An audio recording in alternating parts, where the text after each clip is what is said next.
Shalom saudaraku sekalian, berjumpa kembali di episode yang ke-6 tentang Jemaat Sardis.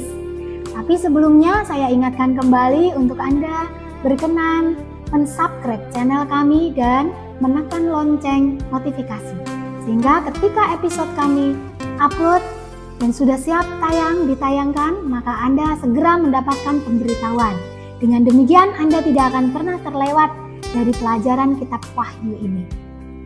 Kepada jemaat di Sardis, tuliskanlah kepada jemaat di Sardis, inilah firman Dia yang memiliki ketujuh roh Bapa Yahweh dan ketujuh bintang itu.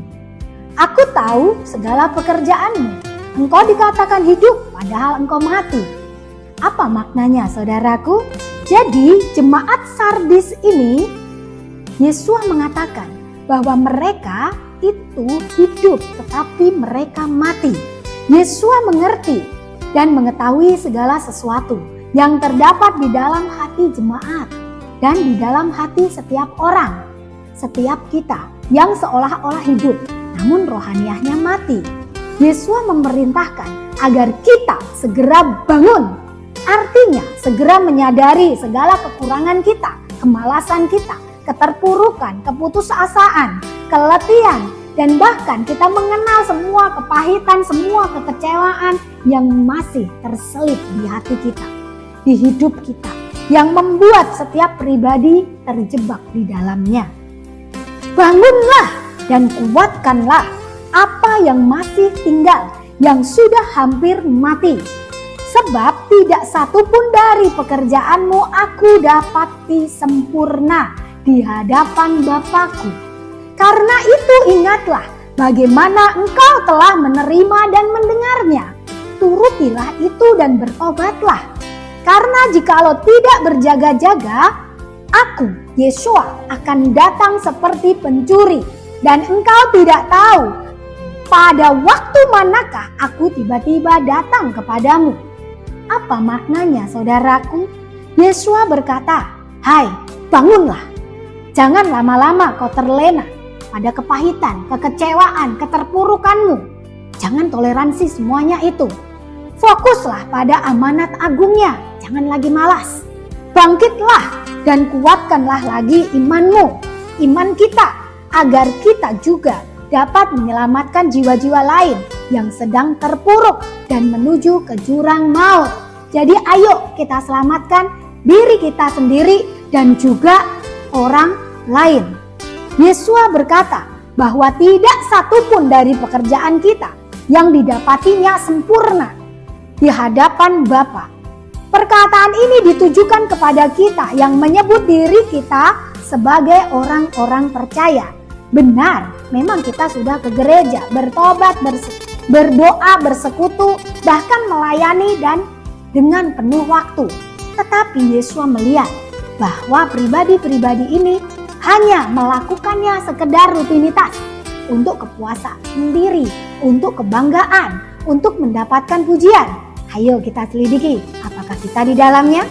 Nah, semua motivasi berpusat pada diri kita sendiri. Kalau Anda termasuk, maka ayo akui, begitu pula saya. Ada pula yang hanya pasrah, mengalir tanpa inisiatif untuk melakukan yang lebih lagi bagi Yesus. Bahasa sederhananya, ini aku bisanya seperti ini. Ya sudah, seperti ini saja yang bisa aku lakukan. Jangan kau menuntut lebih, gak bisa aku berikan lebih. Ya begini ini aku bisanya. Aku sudah mengerjakan semuanya sesuai yang aku mampu. Dan aku ini sudah cukuplah mengerjakan segala sesuatunya untuk Yesus. Aku gak bisa lebih lagi. Jadi bagi Yesus, jika kita mengerjakan hanya sesuai yang kita bisa saja, kita sanggup saja, dan tidak mau mengembangkan kemanapun kita diminta oleh Tuhan untuk mengupgrade diri kita, hal itu membuat Yesus sangat kecewa. Mengapa demikian? Karena jika kita mengerjakan hanya sesuai yang kita mampu saja, maka bagaimana kita akan mengalami pengalaman hidup bersama Yesus? Bagaimana kita akan melihat mujizatnya? Bagaimana pekerjaan karya Yesua dinyatakan dalam hidup kita? Bukankah kita tidak membutuhkannya karena kita sudah sanggup? Inilah yang Yesua ingin sampaikan, bahwa manusia di akhir zaman ini hanya berfokus pada diri sendiri, tidak mau berjuang, hanya mau praktis dan dilayani. Yesua menyampaikan, bagi yang telah menerima dan mendengar pesan ini, segeralah bertobat. Jangan merasa sudah cukup, sudah benar, dan sudah layak. Karena jika engkau merasa demikian, maka jika engkau merasa pengalaman rohanimu sudah banyak, sudah dibawa, naik turun dan keluar masuk surga dan neraka. Jika benar engkau sudah masuk keluar surga dan neraka, maka kisah dalam Alkitab tentang orang kaya yang mati dan meminta tolong kepada Bapak Abraham untuk mengirimkan malaikat atau pribadi lain untuk mengingatkan atau menyaksikan kepada keluarganya agar mereka bertobat. Kenapa ia tidak diizinkan? Bahkan ketika dia minta kembali lewat mimpi saja, tidak diizinkan loh. Ingatlah, jangan sesat dan jangan menyesatkan. Jikalau engkau mendapatkan mimpi dan engkau belum menguji mimpi itu, belum yakin benar-benar itu dari Yesua, maka jangan sampaikan. Jangan menjadikan dirimu sesat dan menyesatkan orang lain. Dan saudaraku, jangan mau disesatkan. Jangan senang dengan cerita mimpi-mimpi dan cerita-cerita bohong nenek moyang. Ingatkanlah kepada pribadi-pribadi yang merasa sudah benar, sudah layak, sudah sangat dekat dengan Yesua. Selidikilah dan ujilah segala pengajaranmu. Jangan sombong dalam imanmu yang kau anggap sebagai iman. Bertobatlah.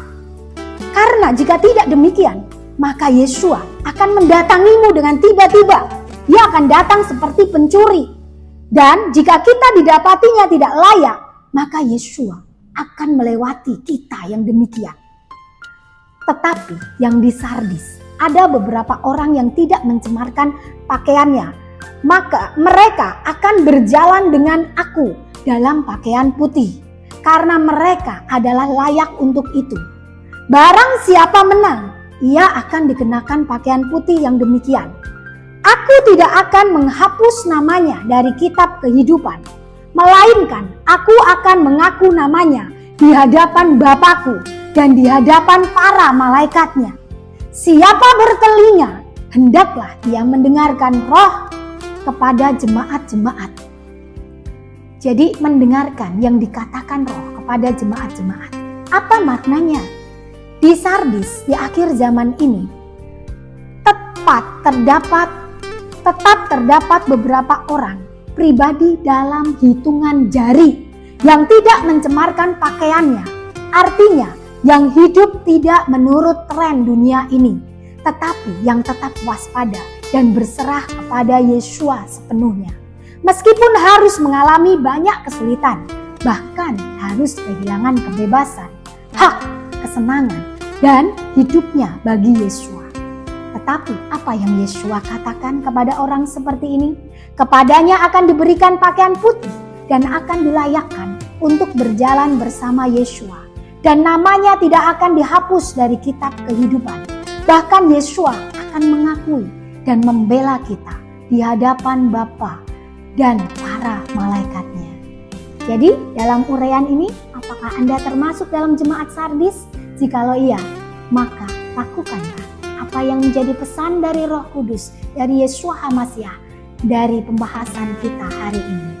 Terima kasih, Yesua HaMasiah memberkati. Kami tunggu Anda bergabung pada episode selanjutnya Jemaat Philadelphia.